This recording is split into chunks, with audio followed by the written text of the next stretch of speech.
happen, but I'm repeating it. Thank you, Pav, for coming in. Very nice of you to do this. And what I will also do is let me rename you and put your entire name, but I think you're better off with that because that's a long name. Pavitar Kaur Gill, and there's something after that also. Oh, just Pavitar Kaur Gill is fine. Because I think on Facebook I saw this as a longer name.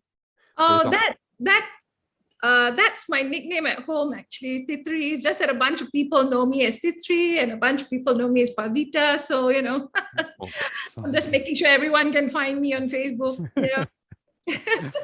Perfect. So I found you. So I think that Pavitra is okay, but Pav is better. So Pav, thank you very much. And I'm really looking forward to the session. The topic, of course, heart, soul, spirituality, and mediation. So please take it from here and I'll come in whenever you want me to come in. Okay.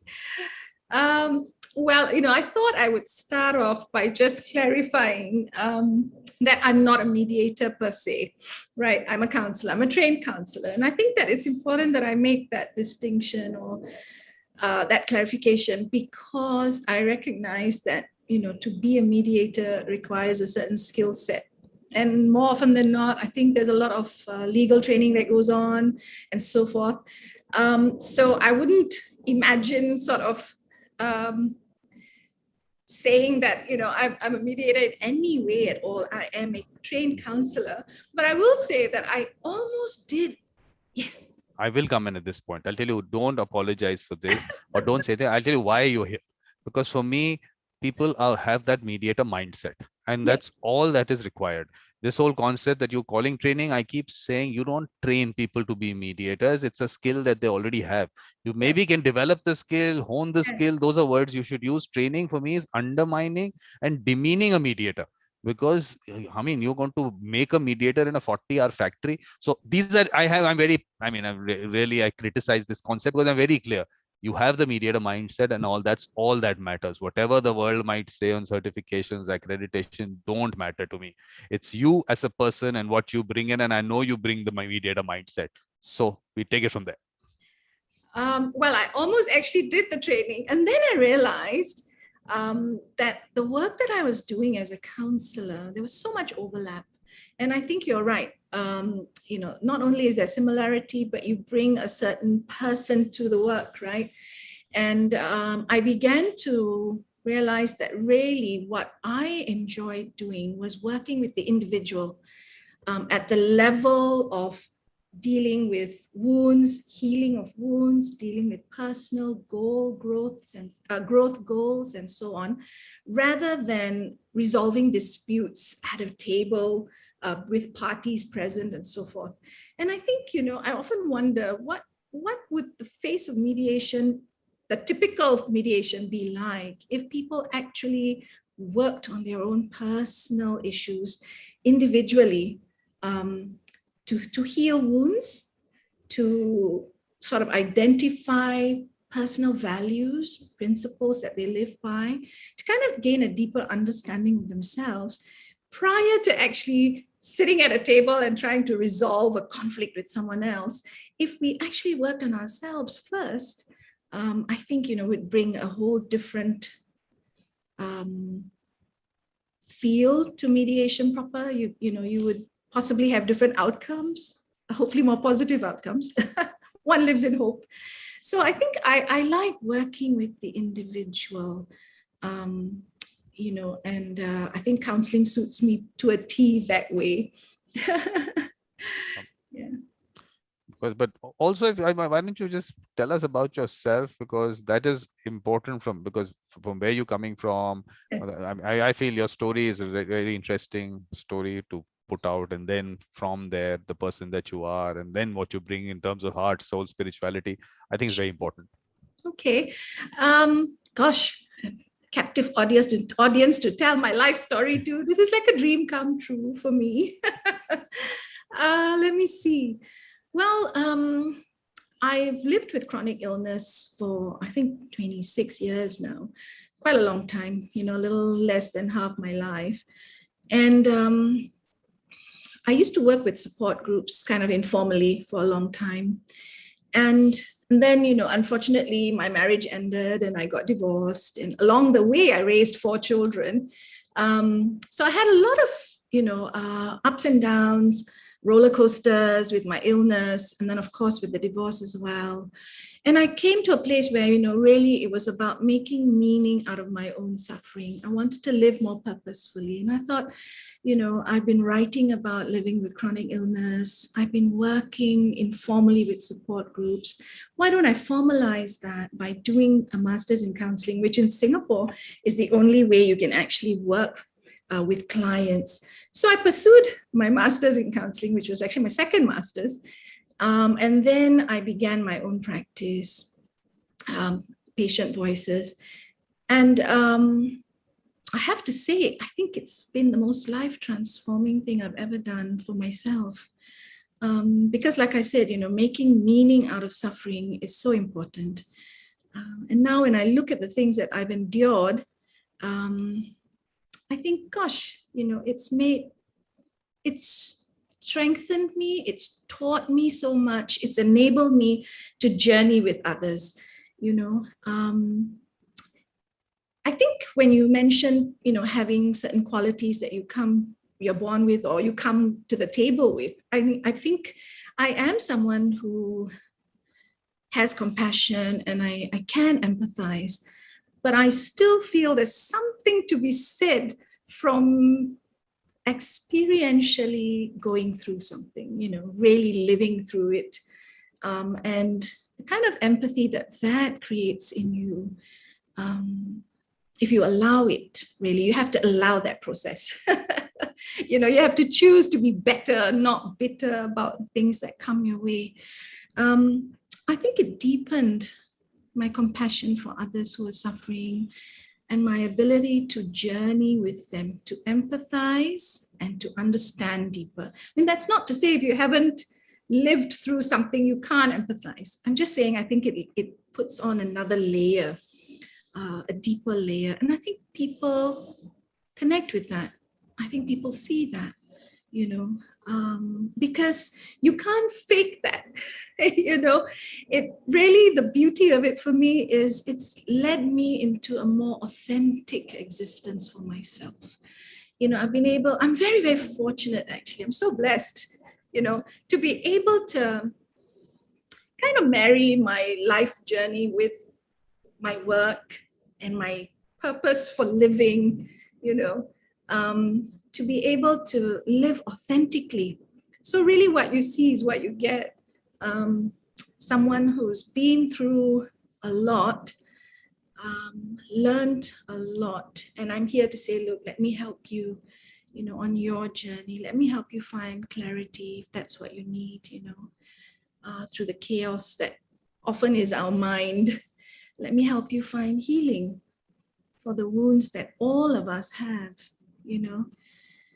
I'm always cognizant of the fact, though, that it's a journey, it's a process. I'll be the last one to say, hey, I've arrived. I haven't, I'm full of all what I call, let me make sure I get it right, perfect imperfections. Yes, I'm full of those. Contradictions in some ways, perfect imperfections that remind me, actually, in a very humbling way, that I'm learning too on this journey. And I think that's the beauty of it, one human being to another, recognizing our humanity and, in a way, also the divine in each one of us, Yeah.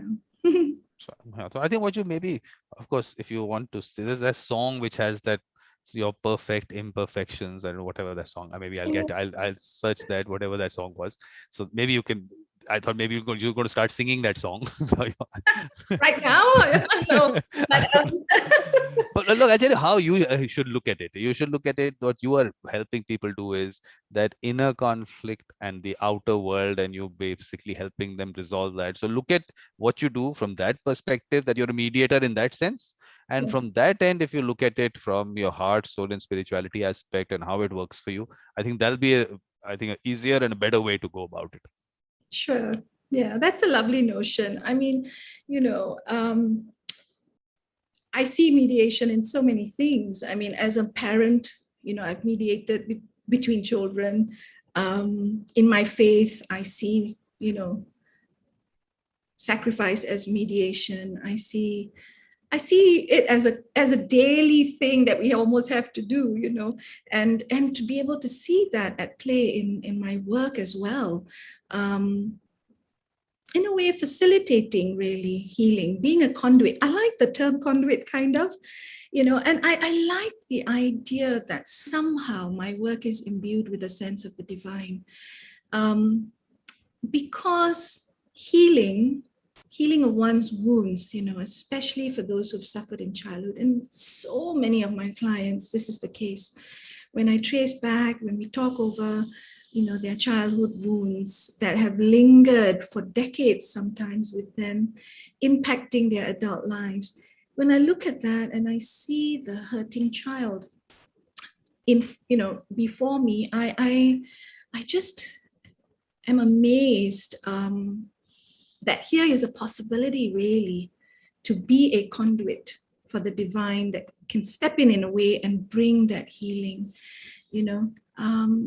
So I think every encounter is almost an elevation of sorts. It's kind of elevated to something more than just, conversation between two people, but it's an opportunity to help someone move on in life, to help someone get beyond what they might be stuck in, all the while recognizing that I myself am on that journey.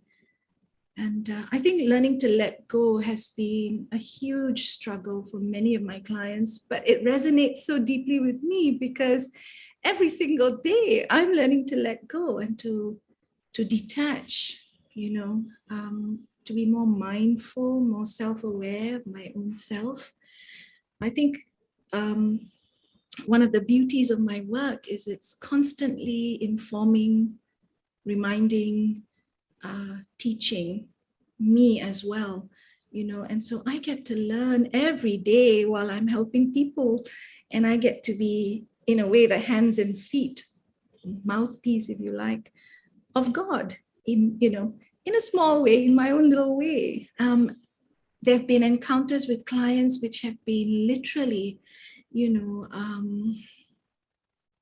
I can't think of any other word except divine. It was as if the Creator walked amongst us at that point, because the healing, the tears, the healing, the ability to face their pain in a safe space with someone who's not judging them, to be able to open up, to be real, to be authentic and vulnerable to me, is something that they've never encountered in all their lives, and they've been in pain for years. And then here's this opportunity to connect with another human being. And yet, both of us know this encounter was something more, I wish every one of my encounters with clients were like that, but sadly, it's not the case. A lot depends, on a variety of factors. I think some people are more ready to do the work that's needed. Some people engage a whole lot more in the goal setting, in the homework that's necessary, in really thinking through issues. And so they see more results, so to speak. But it's wonderful when it does happen, It makes it almost worthwhile. Yeah.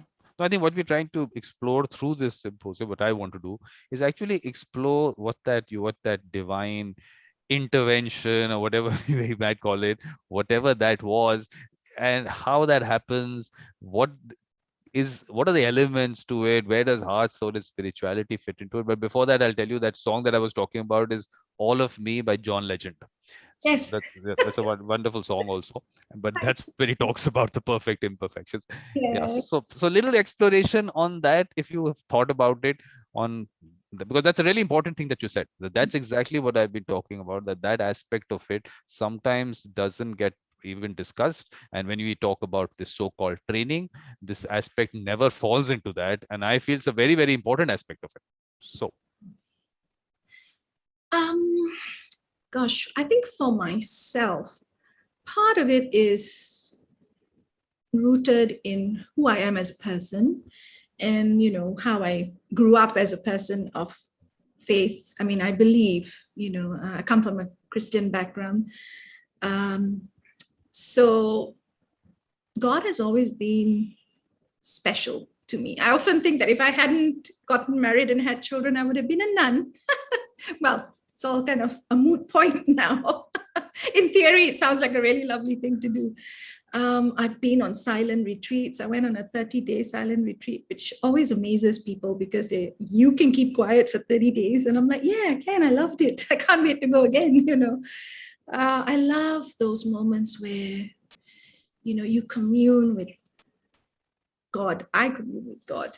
I think, and I use the term God here, it has special meaning for me. But then again, you would conceive of God in your own way. And so I'm not boxing him into any one way of interpreting him. It really is how you view God yourself, if at all, But for me, I think that thirst for the spiritual has always been there.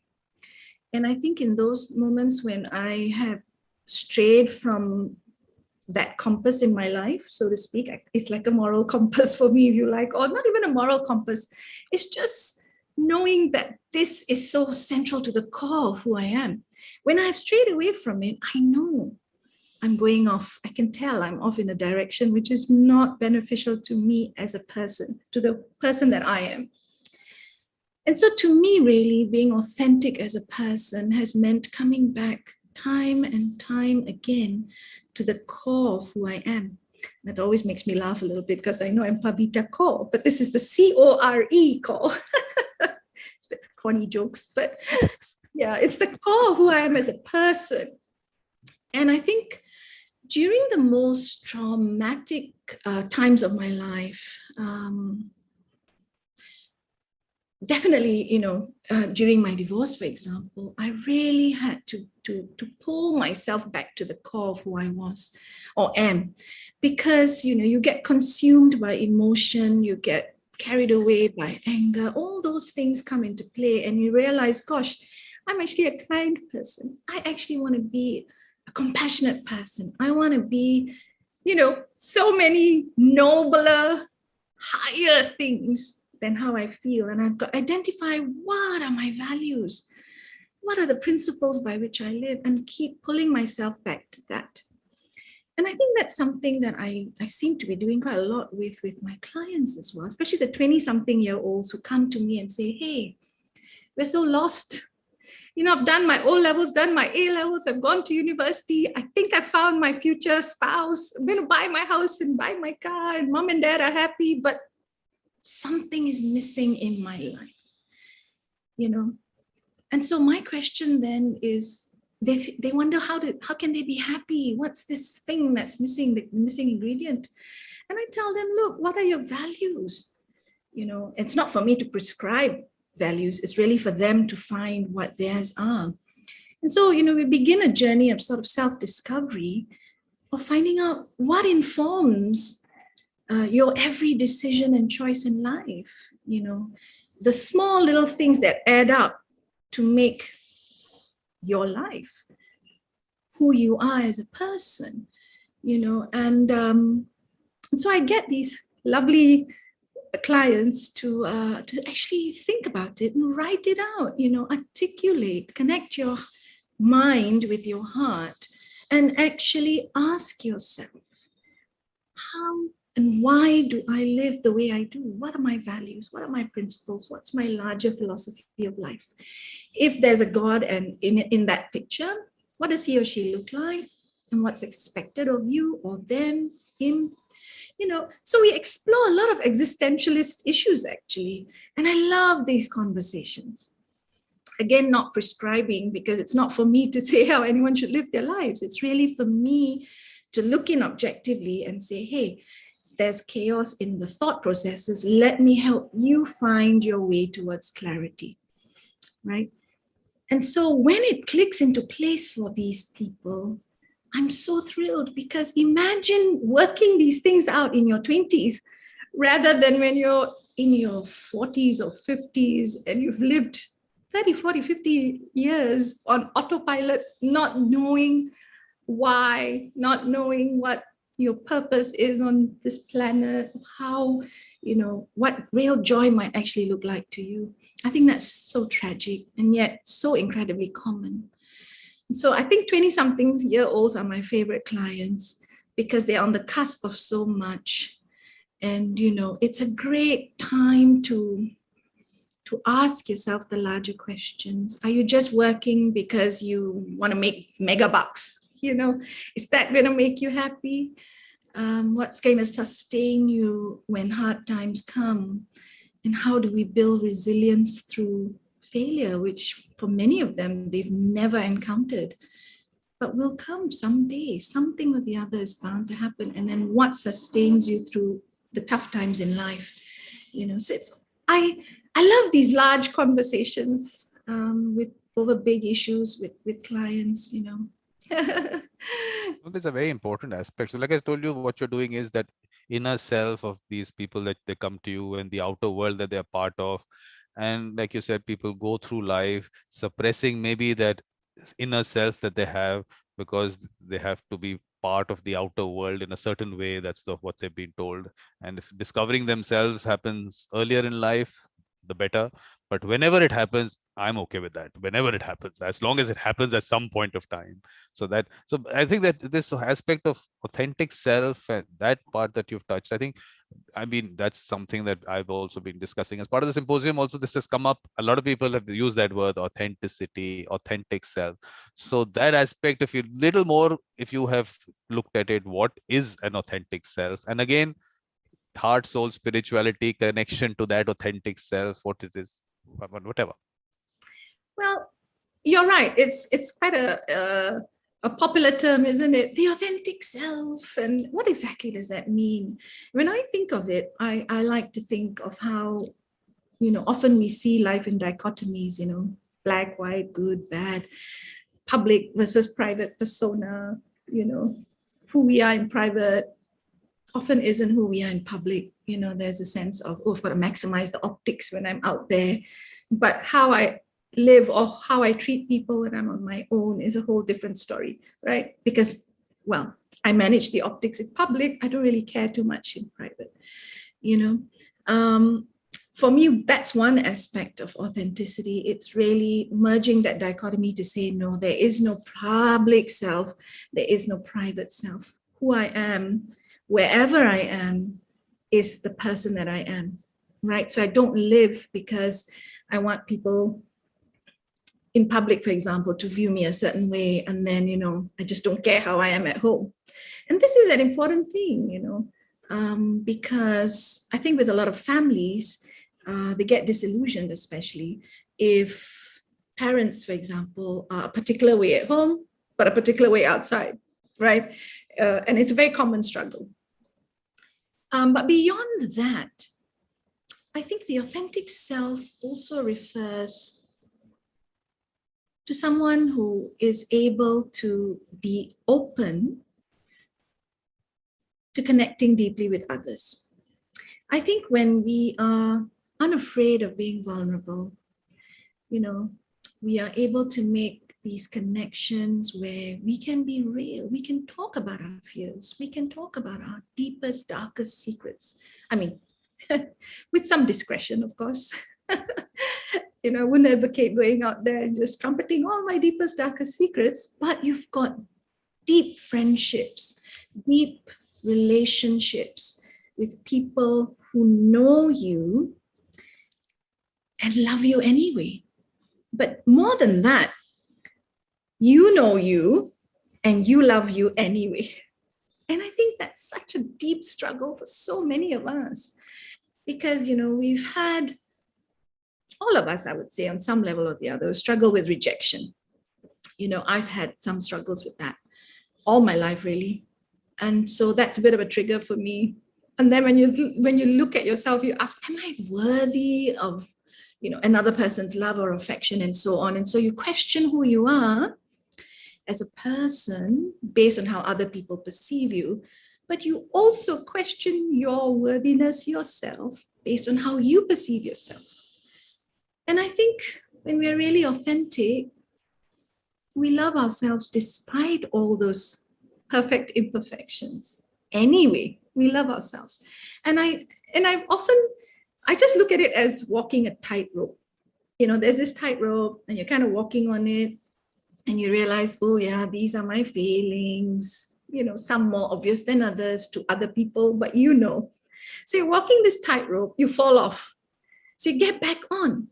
You get back on because you give yourself a second chance, a third chance, a 50th chance, a millionth chance to get back on that tightrope and keep going despite your many, many imperfections.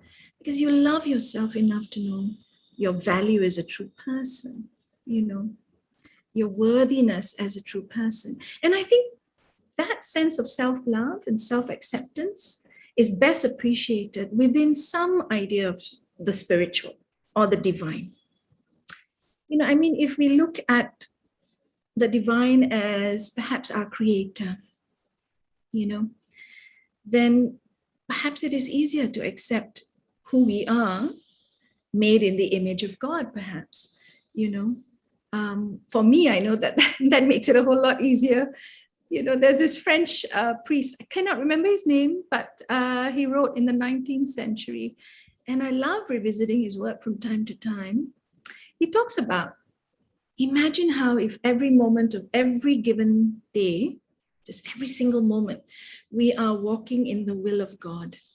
What might that every moment be like? Imagine every moment of your day being imbued with a sense that that's where the divine wants you to be. You encounter someone, and it's not a chance coincidence encounter.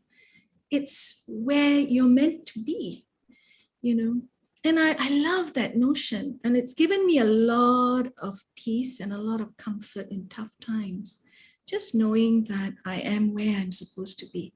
So you fight less, you struggle less, you accept. You're far more accepting, I think, of things.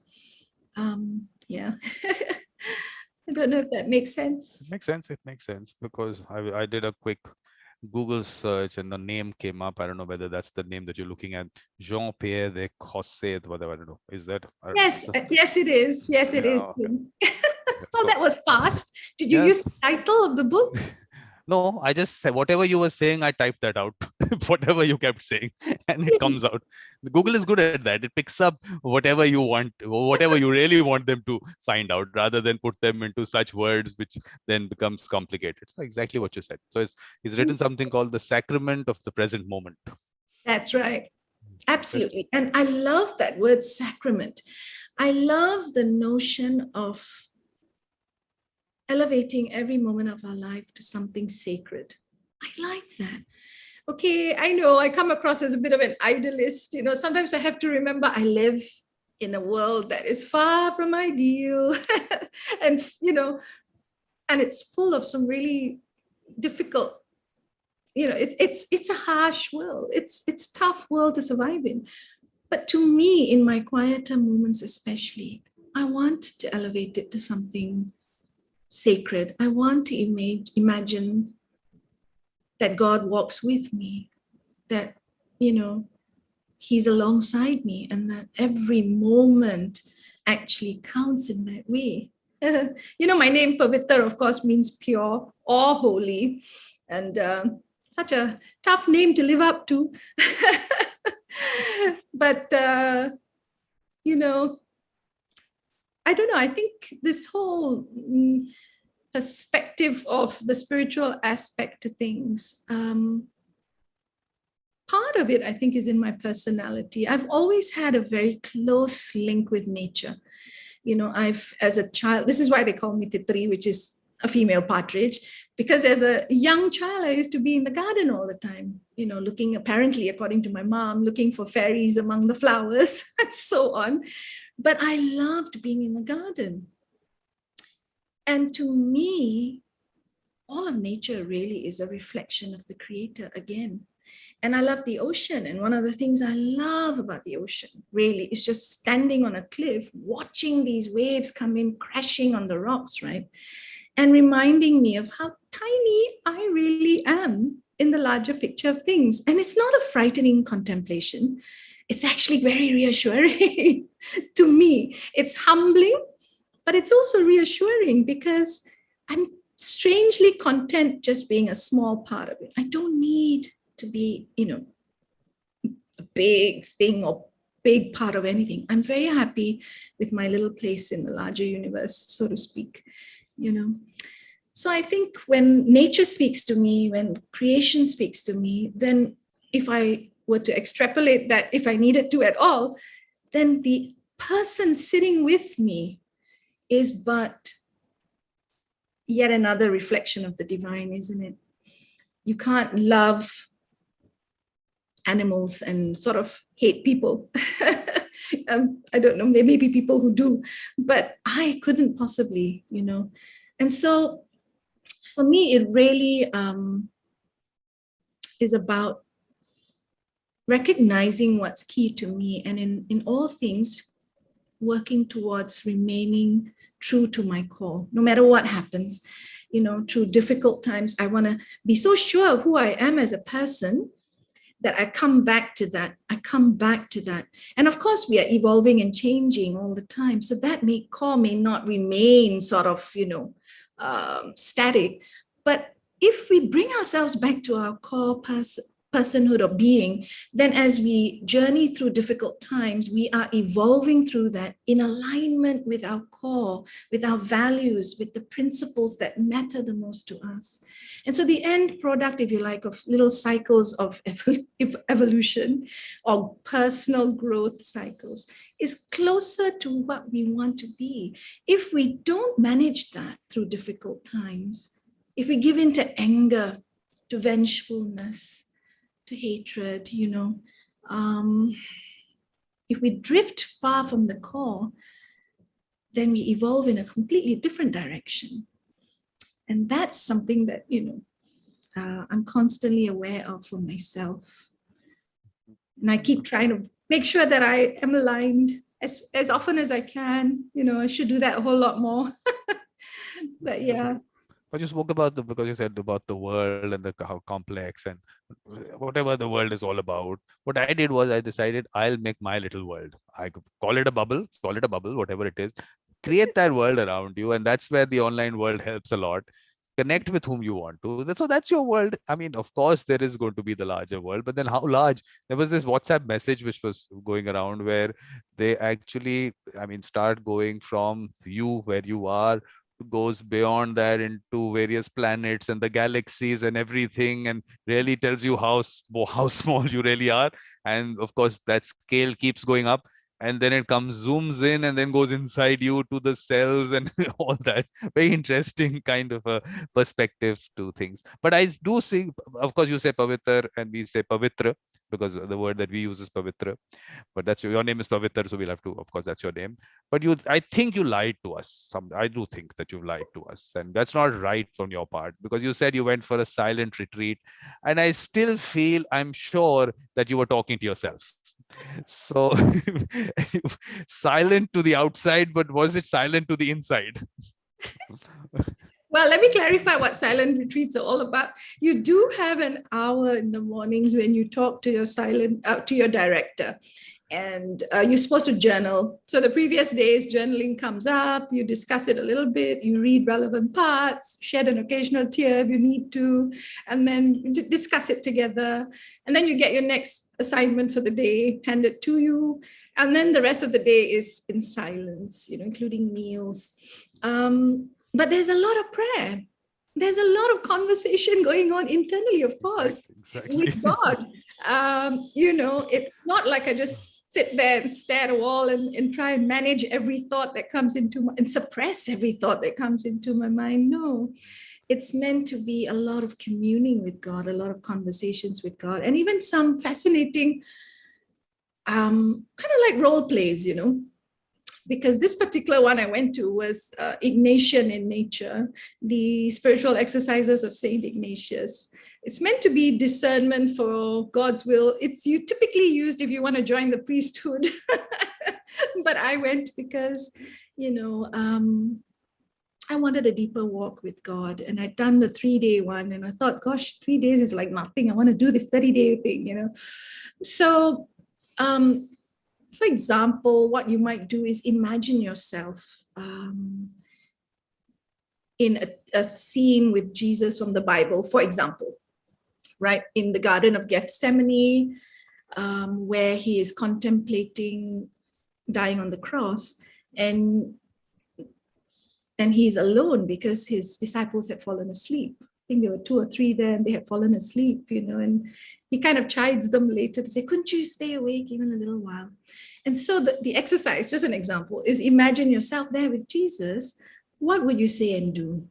I love to write. And so I've made an entire little story of how I had a conversation with Jesus, and I told him he wasn't alone. And I was right there, and I had a coffee flask, and we shared, and I had a blanket, and I shared it with him, and we talked, and then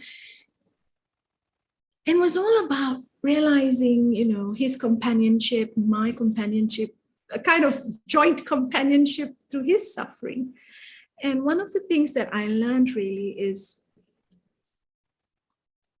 through the retreat and later on in my own personal life was really looking at suffering, not so much as pain in itself, but really as a kind of fellowship, if you like, a kind of communion with Christ himself in his own sufferings. So, it was really elevating certain things for me and became, in a way, easier to cope with some of the things I've struggled with, long-term chronic illness, for example.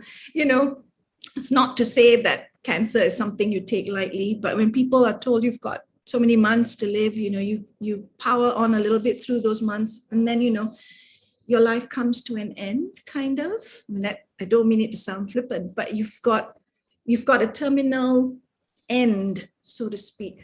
But when you have an incurable lifetime chronic illness that doesn't have an end to it, you just go through pain and surgery, and you can't eat for weeks, and again you're back in hospital, and it's just a roller coaster. And I absolutely hate roller coasters. I get whiplash.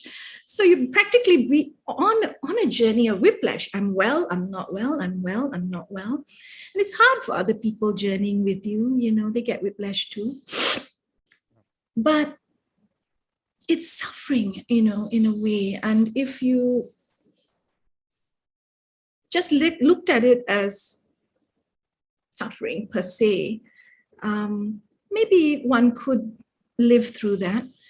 But I found it easier to look at it as something more,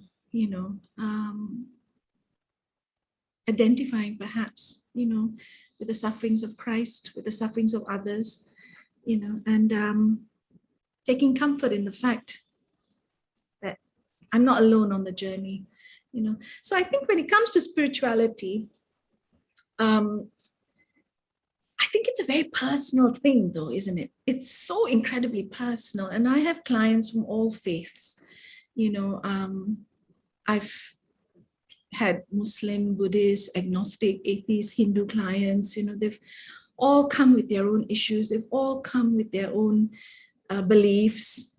And I thought I would find it a challenge not to allow my own ideas to intrude, but actually, thankfully, it hasn't been at all a difficult thing for me, because what I choose really is to just look at them as human beings first, beyond whatever their faith or religious affiliations might be. I look at them as humans first, and I think being that conduit for God's love to bring healing, peace, comfort, solace, and so on, to help the healing, facilitate that healing. I think it's being a loving human being, seeing their humanity, that shared and common humanity, first and foremost. I have clients whose sexual orientations are completely different from mine, and I have no issues helping them deal with rejection and isolation and so much pain in their lives. So to me, it's being objective and non-judgmental so much at the core of what I do.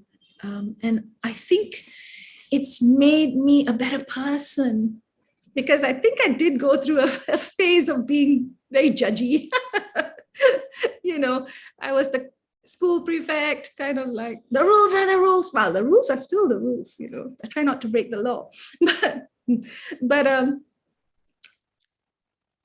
not being judgy is so key to being a good counselor or mediator, someone who brings peace, because people will not be their real self, authentic self. They're vulnerable, can't be vulnerable if they're being judged. And I think that that's important. And so how do we not judge?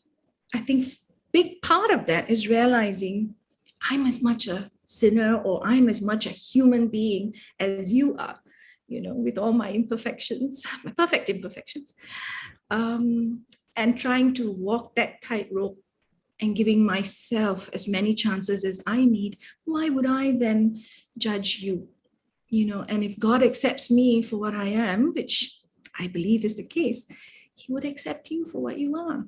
So, there's I think that layer of spirituality helps, because to the extent that you're able to rise above that my truth is a universal truth, or everyone has to believe what I believe. I think that's where we get stuck sometimes, so I work hard at raising it beyond that. Well, it hasn't really been an effort, actually. The more I see clients, the more I realize it's really about just loving people for who they are.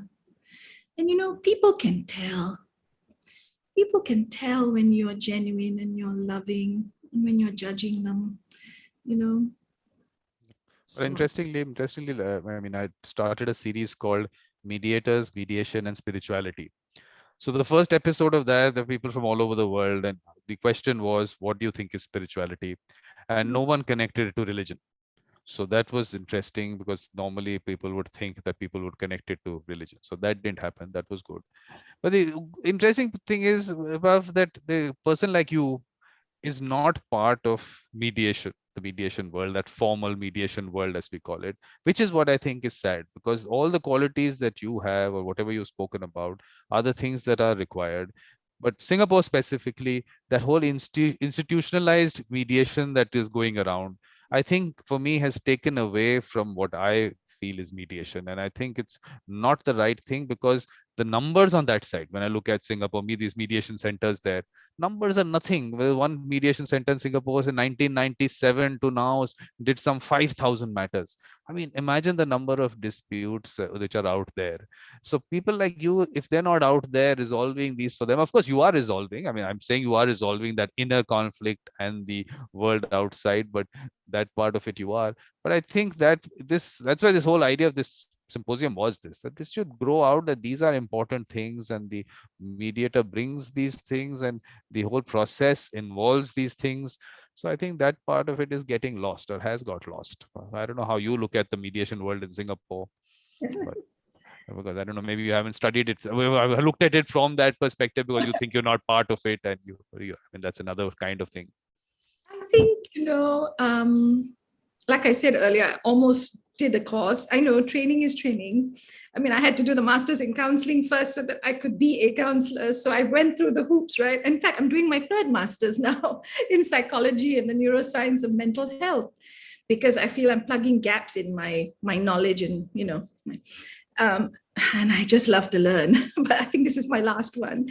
But being the perpetual learner that I am, I thought, oh yeah, why not? But then, like I said, as I got more involved with individuals, I realized that's where the strength is. If the typical mediation setup, right, you've got opposite parties, you've got a mediator, and you've got a process, like a mediation process that could be hours, days, for example. Imagine if each one, including the mediator, had done the work for themselves, on themselves, and then brought something of that to the table. I guess if they've healed their wounds, two disputing parties may be arguing over family inheritance or division of assets or whatever. If they've dealt with the emotions that have been brought up, if they've dealt with their own personal wounds, if they've healed, to some extent, it's never a perfect thing. But if they've done some of that work, not just for the whatever brings them to counseling, but also personal growth, right? Over not days and hours, but weeks and months. Then when they come together, right? Even the mediator's done that work for themselves, because we're human beings. There's going to be triggers. We're going to have emotions of our own. It's a struggle sometimes for everyone to manage themselves.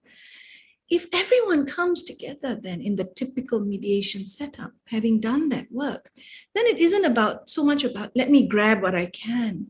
It's more about maybe I cherish the relationship enough to concede on some points. Maybe I have learned how to communicate better and be a better listener, and I'm listening to understand rather than just to respond to you, and win. And maybe I realize that it isn't about a win-win necessarily, because someone is always going to lose in some way with most disputes, right? And so maybe if we can bring compassion, but I think all of that really starts on the individual level. You can't introduce it there over the dispute, right? The mediation table. But if people do that work, triggered maybe by an event that says, I need counseling, that takes courage. But what if it was just personal growth? One of the things that I tell all my clients is, yeah, this has brought you to counseling, and we're going to have to identify what your counseling goals are. But you also need to think a bit broader, more broadly, and ask yourself, do you have general personal growth goals? How can you really be a better version of yourself? If everyone was doing that, again, I live in a world of ideals, but imagine what that would bring to the table. So coming back to what you said, I already feel that what I do is vital. It's important. Not to take away anything from the more formal mediation setup, but I feel working with the individual one-on-one, even when a couple might come to me and say, we're in trouble. I might have my first session with them both, and then I'm kind of assessing it. And I'm thinking, okay, one's a talker, one's a long-suffering victim. So, okay, I've got to work with them as individuals if we're going to get anywhere. So that's where I feel the virtue or the value of the individual work is so important, and I'm humbled by the fact that I can be a part of that journey. Okay, so now you can say hi to Uma. Umaji, how are you? It's her session after that, and she was a little worried, like you were. And she was like, I want to join earlier for housekeeping. She doesn't know here there is no housekeeping. It is your rules, Umaji, it's your rules. Your rules apply. Whatever they are. But what you said was, whatever you said is actually really important. And I'm saying that these aspects have really been missed out in discussions as the mediator doing, first of all, within themselves to be able to handle all these things. But only thing is, you said mediation table. I'm widening it now to mediation tree. I was speaking to Sarah from Australia, and we said, why this whole table thing? In indigenous communities, it is done out there. So let's now call it the mediation tree. It is an informal process. We keep saying that. So that it's become more than that. So now it's become a tree for me. Yes, that's a lovely image. I think often people come to the formal mediation with disputes and so on from a space of contemplating litigation in the first instance, right? They want to sue the socks off someone and win big. And then, maybe they might decide, mitigation, and then slowly, wander off into mediation. So, I know that when it comes to divorce, if, for example, if you have children below a certain age, you're supposed to have counseling. But, 2 sessions of counseling with 2 very unhappy parents doesn't really do anything. We're talking about weeks and months of commitment and wanting to actually see change in yourself and grow as a person. And another part of it that really is so important, I didn't have a chance to allude to it earlier, is really the notion of the ego, and dying to self. In a way, when you choose relationship over gain for yourself, you are exercising a little bit of that muscle that says, I'm going to forego what the ego wants. I'm going to die to self, for the greater good. Sometimes it could be for family, for children, for relationships. And I think when we act from our core values, there isn't a dichotomy between who I am in this difficult situation and who I want to be, but we are slowly merging, becoming who we really want to be, evolving in the right direction. I think that's so key. Yeah. So now, Pav, what you need to do is Yes. one of that whole concluding kind of thing. Yes. So what would that be? Oh my goodness. Conclusion. Okay. Well, in conclusion, I will simply say I don't really believe in conclusions. What I was saying about this whole thing about the perfect imperfections, recognizing our humanity helps us recognize the humanity in others. I hated this word journey for a while. I'm like, oh, what's this journey business? But really, I've come to really appreciate the fact that it's a journey. It's not the destination that really, really counts ultimately. It's not the end product. It's the process. It's committing to renewing, committing to getting back on the tightrope, committing to loving yourself, building that resilience and that strength in yourself over and over and over again, every single day. And for some of us, it's a hard journey, but it's like muscle memory, isn't it? The more you do something, you build muscle memory. Athletes kind of like train their muscles. After a while, there's a bit of muscle memory in there, apparently. I have none, but it's kind of like that, where if you do something often enough, is it 21 days to build a habit or something? It becomes almost automatic, becomes part of you, ingrained, if you like, in your psyche, in your personhood, becomes you.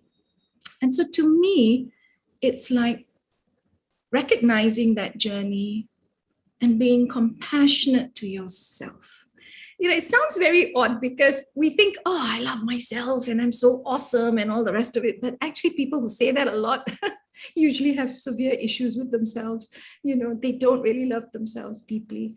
And I think all of us, every single one of us, could use a deeper understanding of who we are and a deepening of loving ourselves as the beginning from which, or the foundation from which we can love others more effectively. This is something I've seen in my own life. If only I had learned that in my 20-something. Where was I then to counsel myself? I'm sorry. But it's a hard-learned lesson. And I see this over and over again. If you struggle to love yourself as you are, while working on evolving into a better version of yourself, it's going to be hard to really, really love and be vulnerable and real. So I encourage everyone who's listening and who may listen to be kind, to be kinder to yourself. Be compassionate, not only with others, but to yourself. And if, you've got wounds that are kind of festering, and really if we listen to our own intuition and our own instinct, we know, find help, and I wish you all the very best and in life. It's my Thank you pleasure. very much. It was really nice listening to you. But I use the word concluding only because in my last symposium I started saying your final remarks, and but I said this cannot be your final ones. That doesn't sound too good. So I said concluding. So that just a little better. So that was what. But when you said muscle memory, I'll tell you, play a sport where this is really something that we are told all the time. In golf, that muscle memory is what it is all about, because that instant of yours, it's that split second thing. You cannot think, it has to come. And I think basically all sports, I think that is something that happens. So that muscle memory there is really, really important. But Pav, we need you and people like you who are out there, who are in the, we need you in the mediation world, because at one point of time when you're sitting with one individual, of course you're helping them, but in that session, imagine the number of people you can help right there. So many parties, and sending them back all transformed, because that's what you're going to do. You're going to transform them. So thank you very much. And of course, you're here only because we speak to Maji. She's in India, and I mean, she'll tell us about herself. That'll be much better. So thank you very much. I'll cut the live stream, start hers after that. So if you Yeah. can think. So thank you very much. Thank Really you. nice talking to you.